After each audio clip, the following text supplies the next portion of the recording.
बाबूलाल मरांडी जी का स्वागत करता हूं, अभिनंदन करता हूं। साथ ही मंच पर हमारे प्रदेश के प्रवक्ता श्री अमित कुमार सिंह जी उपस्थित हैं, मैं उनका भी स्वागत करता हूं। और आज की प्रेस वार्ता के लिए मैं श्रीमान बाबूलाल मरांडी जी से आग्रह करता हूं कि आप सबके बीच अपनी बात रखें। माननीय बाबूलाल मरांडी जी।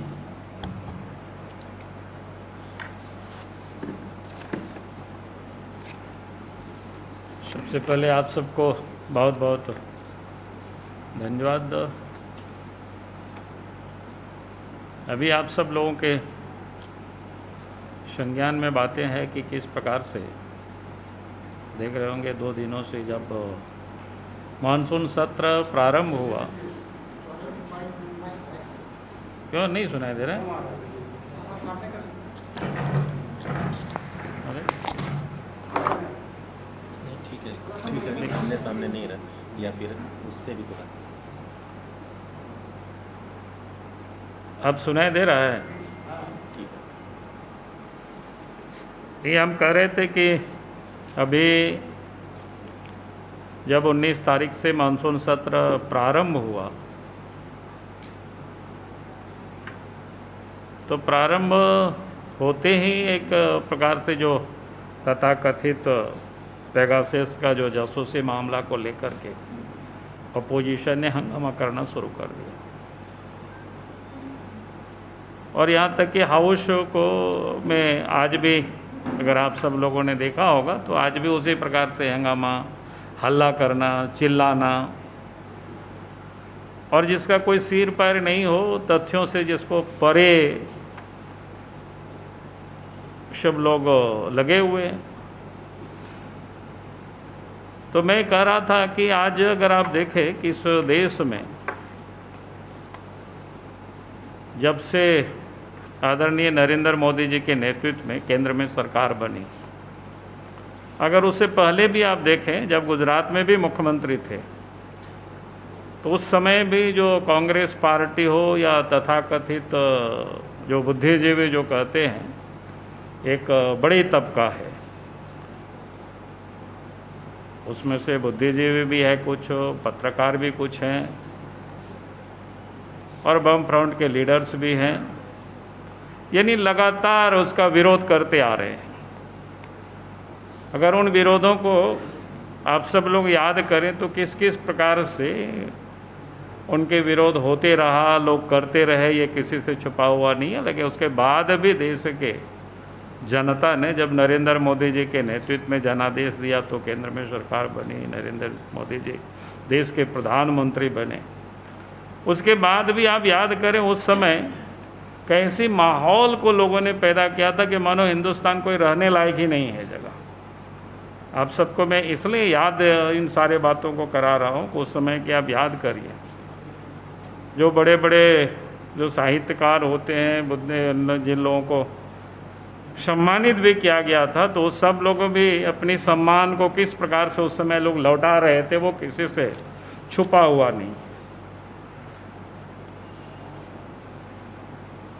यानी शुरू दिन से ही देश के प्रधानमंत्री को कैसे हटाया जाए, कैसे अपदस्थ किया जाए, उसके लिए तरह तरह की एक प्रकार से योजनाबद्ध तरीके से, इसको कहते हैं ना, पिछले दिनों जो टूल किट्स का विषय आया, उसी टूल किट्स की तरह लगातार लोग इन सारे चीज़ों का लोग इस्तेमाल करते हैं, उपयोग कर रहे हैं। चाहे वो CIA का भी देखेंगे, जब कानून बना तो उसके बाद भी बिल्कुल चेहरा वही है। अगर आप देखें, चाहे वो पत्र पत्रिका हो, जो लिखने वाले वही हैं, जिसमें लोग लिखते हैं वो भी वही है, कोई उसमें से कहीं कोई एक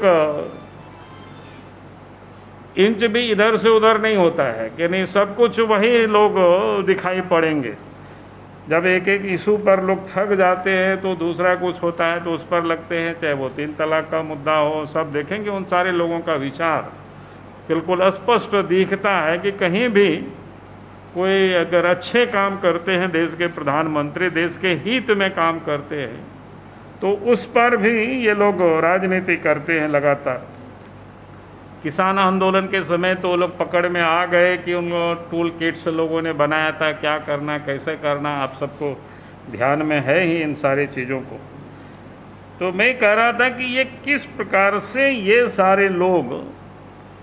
मोदी जी को ही नहीं बल्कि देश को भी बदनाम करने की ये पूरी तरह से ये लोग कोशिश करते हैं और इसी काम में लगे रहते हैं। और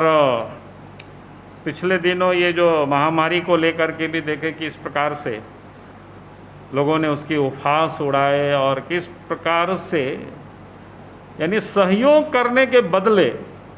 उसमें भी लोगों को विरोध करना था। लेकिन देश के प्रधानमंत्री जो दिन रात 24 घंटा देश की जनता के लिए चिंता करती है, उस कोरोना के काल में भी किसी को कोई भूखे नहीं सोने दिए, इसकी भी वो चिंता करते। यहाँ तक कि भारत में कोरोना का टीका बना, उसको लेकर के कैसे लोगों ने अफवाह उड़ाई पहले कि उस टीका को लेकर के। और आज देख रहे हैं कि अगर मैं तो भारत ही नहीं कह रहा हूँ, अगर दुनिया की बाज़ारों में भी उस टीका के मूल्यों में अगर आज कंट्रोल हुआ है तो इसका एक बड़ा योगदान देश के प्रधानमंत्री नरेंद्र मोदी जी को जाता है। इसलिए तो मैं कह रहा था कि लगातार जो इस काम कर रहे तो इससे ये सारे लोग जिसको कहते हैं ना बखला गए, और उस बखलाहट में इन लोगों ने टाइमिंग को कैसा चूज किया कि भाई जब मानसून सत्र हो ताकि वहीं हम हंगामा करें। क्योंकि ये मामला पहले से अगर इस प्रकार से था तो तथ्यों के साथ पहले भी लोग उठा सकते थे, पहले भी लोग बोल सकते थे। उस समय छपवाना दुनिया भर जहाँ जहाँ इनकी अपने पहुँच होती है, तो हमने कहा कि छापता कहाँ है, दिखाता कहाँ है, वो बिल्कुल जगह भी वो बिल्कुल तय है। चाहे सोशल मीडिया हो, चाहे प्रिंट मीडिया हो, या जो कुछ भी, तो कह रहे हैं कि ये सब चीज़ बिल्कुल तय है, निर्धारित है। तो ये जानबूझ करके देश में हंगामा खड़ा करना, देश को बदनाम करना, और ये जो इस समय जासूसी कांड का जिसका कोई सिर पार नहीं, जब केंद्र सरकार बार बार देश के जो टेक्नोलॉजी जो मिनिस्टर है, सूचना मंत्री, वो सदन में बोलने को तैयार है, बोल भी रहे हैं कि भाई अगर आपके पास कोई प्रमाण हो तो लाइए, उस पर बहस होगी। लेकिन प्रमाण कुछ नहीं, कहीं ऐसे तथ्यों में जैसे आजकल तो यूं ही कोई छाप दे और उस पर पीछे पड़े हुए हल्ला करना, तो जानबूझ करके ये सारे लोग लगे हुए हैं। तो मैं ये कहूँगा कि आज जिस प्रकार से पिछले दिनों जितनी भी मुद्दों को लेकर के इन लोगों ने हंगामा किया और उसका क्या हश्र हुआ पूरे देश ने देखा, पूरी दुनिया ने देखा, तो इस बार भी इन लोगों की यही हश्र होगी। क्योंकि इन लोगों के पास